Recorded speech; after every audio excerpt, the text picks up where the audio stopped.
दुनिया में ज्यादा से ज्यादा लोगों को यही बताया जाता है कि तालीम हासिल करो, अच्छा रोजगार इख्तियार करो, शिक्षा हासिल करो, अच्छा रोजगार हासिल करो, शिक्षा हासिल करो, अच्छा व्यवसाय बनाओ, शिक्षा हासिल करो, अपनी और अपनी बाल बच्चों की जिंदगी बेहतर बनाओ। सवाल यह उठता है कि शिक्षा को तालीम से जोड़ दिया गया, एजुकेशन को रोजगार से जोड़ दिया गया।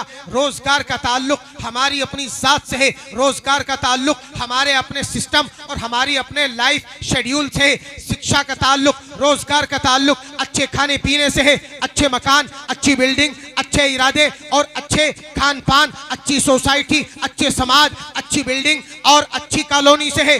दुनिया में रोजगार से तालीम को जोड़ दिया गया है, इसीलिए लोग तालीम हासिल करते हैं, रुपया पैसा लगाते हैं, लाखों लाखों रुपए के डोनेशन देकर के महंगे महंगे और स्टैंडर्ड वाले कॉलेजों में एडमिशन लेते हैं ताकि बच्चा कामयाब हो जाए।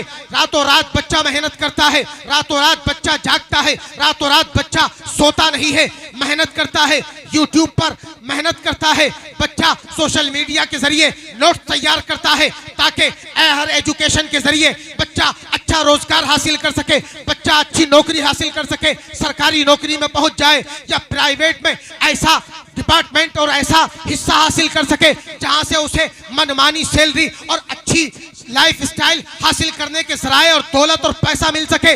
मगर सवाल यह उठता है कि अच्छी तालीम हासिल करके अच्छा रोजगार पा भी लिया, अच्छे पैसे कमा भी लिए, अच्छी सैलरी कमा भी ली, तो क्या इस बात की गारंटी है कि जिसने हायर एजुकेशन हासिल कर ली, अच्छा रोजगार कमा लिया, अच्छे पैसे और अच्छी सैलरी कमा ली, वो अच्छे पैसों के जरिए अच्छा इंसान भी बन पाएगा या नहीं?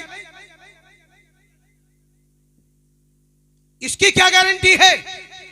कोई गारंटी है इसकी कि जो अच्छा डॉक्टर होगा वो अच्छा इंसान भी होगा, जो अच्छा इंजीनियर होगा वो अच्छा आदमी भी होगा, जो अच्छा मास्टर होगा वो अच्छा इंसान भी होगा, जो अमीर होगा वो बढ़िया आदमी भी होगा? हमने तो देखा है कि लोग आला तालीम हासिल करने के बाद दौलतों की अंबार तो लगा लेते हैं, मगर बेचारे पूरी जिंदगी अच्छे इंसान नहीं बन पाते। यह हमारा बच्चा जुनैद बैठा है, हायर एजुकेटेड है, और भी हमारे कितने लोग यहाँ पर बैठे हैं माशाल्लाह आला तालीम याफ्ता होंगे, स्टेज पर भी तालीम याफ्ता अफराद बैठे हैं। पूरे हिंदुस्तान में सबसे हायर एजुकेटेड स्टेट केरला का है, जहाँ तकरीबन 97% से ज्यादा रेशो निकलता है तालीम याफ्ता लोगों का। तकरीबन 98% लोग वहां पे पढ़े लिखे हैं, कम बेश, कुछ कम या ज्यादा 98% लोग पढ़े लिखे हैं। कितने लोग? जरा पीछे तक बोले, कितने लोग? 98% लोग वहां पढ़े लिखे हैं, 98% अफराद वहां तालीम याफ्ता हायर एजुकेटेड हैं। मगर आप हैरत करेंगे कि वहां तकरीबन 98% लोग पढ़े लिखे तो हैं, मगर हिंदुस्तान के सबसे ज्यादा ओल्ड एज होम, वृद्धाश्रम उसी केरला के अंदर पाए जाते हैं। यानी वहां पढ़े लिखे लोग अपने घर के बुढ़ों को घर में रखने के लिए तैयार। जब इंसान बूढ़ा हो जाता है तो हायर एजुकेटेड बच्चा कहता है कि अब्बा तुम्हारी खांसी से हमारे बच्चों को बड़ी डिस्टरबेंस होती है, तुम जब रातों रात खांसते हो, बार बार उठ करके वॉशरूम जाते हो तो हमारी नींदों में खलल पड़ता है, तुम्हारा महीने का जितना भी पेमेंट हमको करना पड़ेगा ओल्ड एज होम का हम कर देंगे। मगर अच्छा यही है कि अब्बा पिताश्री अब आप अपनी तशरीफ को यहां से निकालें और जाकर के वृद्धाश्रम में पधारे। हायर एजुकेटेड स्टेट, पढ़े लिखे लोगों की सरजमीन, 97% से ज्यादा उच्च शिक्षा हासिल करने वाले लोगों का राज्य, और सबसे ज्यादा वृद्धाश्रम कहां पाए जाते हैं? पता ये लगा कि उनकी तालीम ने उन्हें हायर एजुकेटेड तो बनाया, मगर उन्हें अच्छा इंसान, अगर अच्छा इंसान बनाया होता तो उनके सूबे के बुढ़े वृद्धाश्रमों में एड़ियां रगड़ रगड़ के जिंदगी न गुजार रहे होते। यहीं पर आकर के हम पूरी दुनिया को एक मिजाज देते हैं कि पूरी दुनिया ने तालीम को रोजगार से जोड़ा है, शिक्षा को पैसों से जोड़ा है, एजुकेशन को दौलत से जोड़ा है, मगर इस्लाम ने शिक्षा को रोजगार से और पैसों से नहीं जोड़ा। इस्लाम ने तालीम को इंसानियत से जोड़ा है। इस्लाम ने तालीम को हमदर्दी से जोड़ा है। इस्लाम ने तालीम को लोगों की भलाई से जोड़ा है। इस्लाम में तालीम इसलिए हासिल की जाती है ताकि लोगों का दुख दर्द दूर किया जा सके। इस्लाम में तालीम इसलिए हासिल की जाती है ताकि लोगों की भलाई और रहनुमाई का काम अंजाम दिया जा सके। इस्लाम में तालीम इसलिए हासिल की जाती है ताकि लोगों को अच्छाई सिखाई जाए, बुराई से रोका जाए। इसलिए पूरी दुनिया में लोग हायर एजुकेटेड तो बन जाते हैं, अच्छे इंसान नहीं बन पाते, मगर इस्लाम में जो अच्छा तालीम याफ्ता इंसान बनता है वो उतना ही अच्छा इंसान भी बनता है।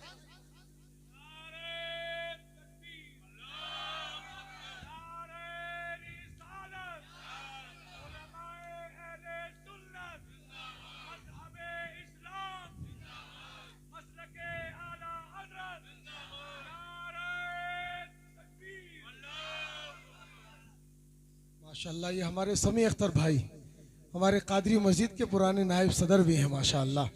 अल्लाह सलामत रखे। अभी मैं पूछ ही रहा था तो और माशाअल्लाह जलसे में आए, मुलाकात भी हो गई। अल्लाह इन्हें सेहत व शिफा बख्शे और इन्हें सेहत व तंदुरुस्ती की ज़िंदगी अता फरमाए। और भी बहुत सारे अहबाब हैं। तो बुनियादी फ़र्क पूरी दुनिया में और इस्लाम की तालीम में यही है कि दुनिया ने तालीम को पैसों और रोज़गार से जोड़ा है। मियाँ जब रोज़गार से जोड़ा है तो बच्चे का तो दिमाग एक ही चीज पर फोकस किए हुए है कि भाई इस पढ़ाई का मतलब है ज्यादा पैसे कमाना, ताकि अच्छी तरीके से मकान बना सकूं, अच्छी गाड़ियां और अच्छी बिल्डिंगें खरीद सकूं। इसीलिए एक मास्टर पैसा कमाने का कोई मौका हाथ से जाने नहीं देता। वो स्कूल में 60, 65, 70, 80 हजार की सैलरी भी लेता है और बच्चों को पढ़ा के भी नहीं देता। क्यों? क्योंकि उसे लगता है कि अगर इसे यहीं पढ़ा दिया तो ये जालिम ट्यूशन पढ़ने कैसे आएगा। 1 लाख की सैलरी लेता है सरकारी स्कूल में मास्टर। 1 लाख की सैलरी लेकर के भी पढ़ाता नहीं बच्चों को। क्यों नहीं पढ़ाता? क्योंकि उसके दिमाग में एक ही बात बैठी हुई है कि शिक्षा का मतलब, रोजगार का मतलब पैसा बनाना है। क्या बनाना है? पैसा बनाना है, अर्निंग मनी, नोट जमा करना है, दौलत इकट्ठी करनी है। इसलिए सरकार ने उसे 1 लाख रुपए की भारी भरकम सैलरी दी कि हमारे बच्चों को अच्छी तरीके से पढ़ा, उन्हें कामयाब बना। मगर वो सोचता है कि 1 लाख रुपए से मेरे पापी पेट का क्या होगा? 1 लाख रुपए से क्या होगा इस पापी पेट का?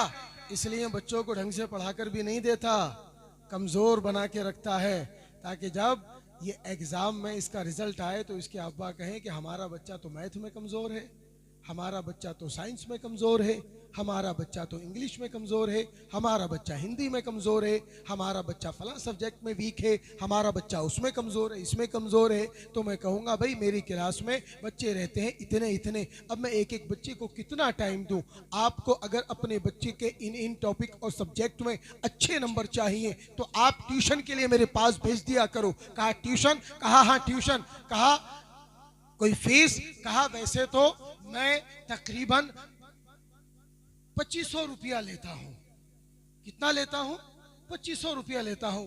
आप मिलने वाले हैं, आप ऐसा करना 2000 दे देना, और अगर 6 महीने की फीस एक साथ जमा करेंगे तो 2000 की जगह 1800 लेगा। 1 लाख रुपए की फीस से उस मास्टर का दिल नहीं भरा, उसकी जेब नहीं भरी, उसका पेट नहीं भरा। उसने 1800, 1500, 1000 रुपए के ट्यूशन का भी इंतजाम कर लिया। सवाल यही उठता है उस मास्टर के दिलो दिमाग में आला तालीम याफ्ता होने के बावजूद ये रहम, ये हमदर्दी क्यों पैदा नहीं हुई कि जिन बच्चों को पढ़ाने की वो फीस लेता है उन बच्चों को ट्यूशन बुला करके वो अलग से फीस क्यों लेता है? जवाब बहुत सिंपल है, उसके दिलो दिमाग में एक ही बात है, शिक्षा का मतलब है पैसा, तालीम का मतलब है दौलत। इस्लाम इसी चीज का कायल नहीं है। हमारे यहां तालीम का मतलब है इंसानों की हमदर्दी, तालीम का मतलब है इंसानों की भलाई। इसलिए आप अच्छी तरह से जानते हैं कि पूरी दुनिया में लोग एडवाइस की भी फीस लेते हैं। किसी वकील के पास जाओ और उससे कोई कानूनी सलाह लो, वो उस कानूनी सलाह की भी फीस लेता है। जितना उसकी फेस वैल्यू होता है वैसी एडवाइस फीस वो आपसे वसूल करता है। एक वकील जिला कोर्ट में बैठता है तो 500 की फीस ले लेता है, एक लोअर कोर्ट में बैठता है वो 200-400 में काम चला लेता है, एक अपर कोर्ट में जाता है 700-800 लेता है, एक हाई कोर्ट में बैठता है हजारों में डील करता है, एक सुप्रीम कोर्ट में बैठता है लाखों में डील करता है। मशवरे की फीस लेते हैं, मशवरे की। मगर अल्लाह की कसम इसी जमीन पर ऐसे भी तालीम याफ्ता अफराद हैं जो कभी किसी मशवरे की फीस नहीं लेते। सुबह से लेकर शाम तक कितने लोग आते हैं जो हमसे अपने मजहबी मामलात के बारे में मशवरा लेने के लिए आते हैं। कहते हैं कि हजरत मैं हूं, मेरे 3 पार्टनर है, मेरा इतना पैसा लगा है और पार्टनरों का इतना इतना पैसा लगा है, आप शरई फैसले के मुताबिक बताएं कि हमारे दरमियान में तकसीम और अलग अलग भाग प्रतिशत किस तरीके से अलग अलग अंजाम दिया जाएगा, किसका कितना हिस्सा होगा, मुनाफा किसको कितने % मिलेगा। वो आकर के हमारे सामने 3-4 बातें रखता है, हम अपने माथा पच्ची करते हैं, किताबों को खंगालते हैं और उसके मसले का हल किताबों की रोशनी में निकालते हैं, उसको बताते हैं कि तेरा इतना हिस्सा होगा, तेरा इतना हिस्सा होगा। एक आदमी आता है, हजरत मुफ्ती साहब हमारे बाप का इंतकाल हो गया, हम 3 भाई हैं 4 बहनें हैं, हमारे बाप ने 10 लाख की प्रॉपर्टी छोड़ी है, हमारे बाप ने 10 लाख रुपया कैश छोड़ा है, 10 लाख की प्रॉपर्टी है, 10 लाख कैश है, 20 लाख रुपए टोटल कैश और प्रॉपर्टी के हैं। 3 भाई हैं 4 बहनें हैं, अब ये 20 लाख प्रॉपर्टी और कैश कैसे बटेगा। वकील के पास जाएंगे, वकील एडवाइस फीस लेगा। हमारे पास लोग आते हैं घंटों घंटों हमारा सर खा जाते हैं, मगर हम उनसे कभी फीस देखा फीस ली किसी मौलवी ने? बोलिए कभी किसी मौलवी ने फीस ली? बोलिए ली? लोग आते हैं कि तलाक दे दी। एक आलिम पूछता है किन लफ्जों से तलाक दी थी? लफ्ज बिल्कुल जाहिर थे या लफ्ज तूने किनाये के इस्तेमाल किए थे? डायरेक्टली लफ्ज तलाक इस्तेमाल किया था या तूने अलग लफ्ज इस्तेमाल किए थे? छोड़ दूंगा, छोड़ दिया, हटा दिया, घर से निकाल दिया, जिंदगी से निकाल दिया। एक एक लफ्ज के बारे में पूछते हैं। ये उलमा उन लफ्जों की रोशनी में कोई बहार शरीयत उठाता है, कोई फतावा रज़विया उठाता है, कोई फतावा आलमगीरी उठाता है, कोई दुर्र मुख्तार उठाता है, अलग अलग फ़िक़्ह की किताबें उठाते हैं, अलग अलग उलमा की किताबें उठाते हैं। आपने अपनी ज़बान से इतनी बात कह दी, आप खामोश बैठ गए। एक आलिम और एक मुफ्ती अपनी किताबी मुताले की रोशनी में आपके मसले और सवाल का हल तलाशता है और जवाब ढूंढ करके आपको बताता है। क्या किसी आलिम दीन ने आपसे पैसे लिए? लिए पैसे? क्यों नहीं लेते ये पैसे? जब दुनिया अपने अपने फील्ड में पैसा कमा रही है, ये पैसे क्यों नहीं लेते? ये इसलिए नहीं लेते कि इन्हें इनके दीन ने सिखाया यही है कि दीन लोगों की हमदर्दी और खैर ख्वाही के लिए सीखा जाता है।